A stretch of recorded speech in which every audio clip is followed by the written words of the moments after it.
Kama tunavyojua sote, magonjwa ya moyo ndiyo yanayoongoza kwa kusababisha vifo duniani kote.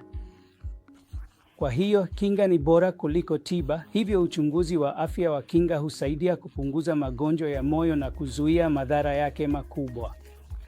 Hivyo basi, uchunguzi wa afya wa kinga unapaswa kuanza mapema maishani, sio katikati ya umri wala uzeeni. Kwa kawaida, sababu za hatari za magonjwa ya moyo ni kama kisukari, shinikizo la damu, na sababu nyingine kama vile uvutaji sigara na tabia zisizo nzuri za ulaji.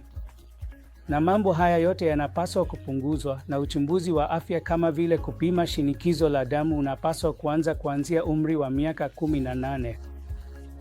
Na wakati huo huo, tunaweza pia kuanza kuchunguza mafuta mwilini, viwango visivyo vya kawaida vya kolesteroli na mambo mengine kama hayo. Na pia, kwa kuzingatia haya, tunaweza pia kuchunguza kisukari chako.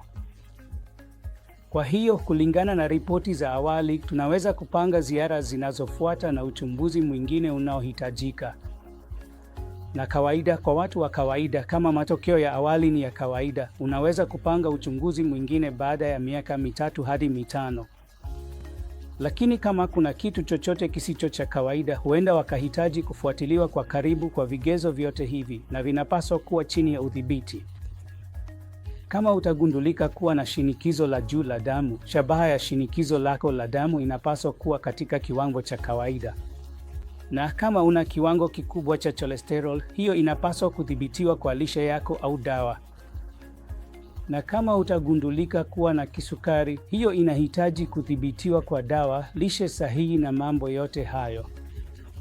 Kwa hiyo, katika hili, uchunguzi wa afya wa kina wa kinga unasaidia, na ninahamasisha na waomba watu wote wajitokeze kufanya uchunguzi huu wote katika umri uliopendekezwa, kwa wakati uliopangwa wa umri huo. Tafadhali tumieni huduma hizi zote ili tuweze kuzuia kwa kiasi kikubwa tukio kubwa la moyo baadaye. Asanteni.